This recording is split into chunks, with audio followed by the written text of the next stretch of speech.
Hi everyone, this is Josie with firsttocoffee.com. In this stitch tutorial, I'll be showing you how to do the paired single crochet stitch. To work this stitch, you'll be doing what is essentially a single crochet two together. It creates this really unique texture that has a bumpy appearance on the back side of the stitch, and this really unique texture on the front side of the stitch. To start your paired single crochet stitch, you're going to want to have a foundation chain. Your multiple can be any number, you'll just want to add one onto the end. So for this, I'm going to do an initial chain of 11. Okay. Once you have your foundation chain, you're going to be working in the second chain from the loop, so you've got the first here and the second.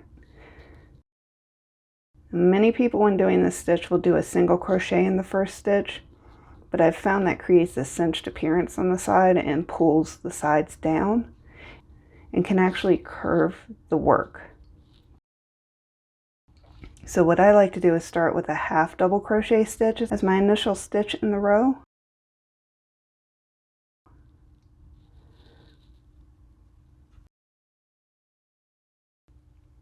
Alright, so when you're doing the paired double crochet, you're going to be starting in the stitch that you just worked. So we'll be starting in here.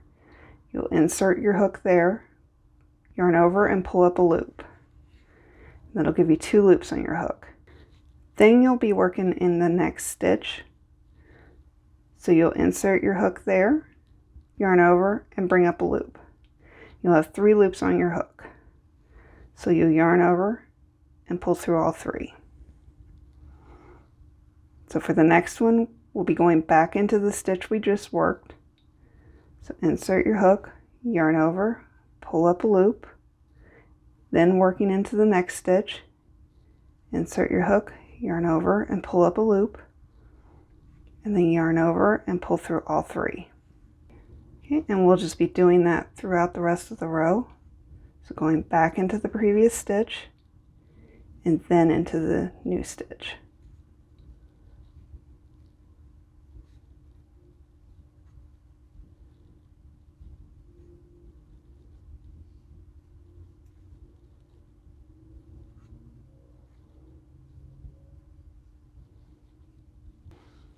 Okay, once you have your completed row, to start the next row, you're just going to chain 1, turn your work over, and we'll be starting again with a half double crochet in this first stitch.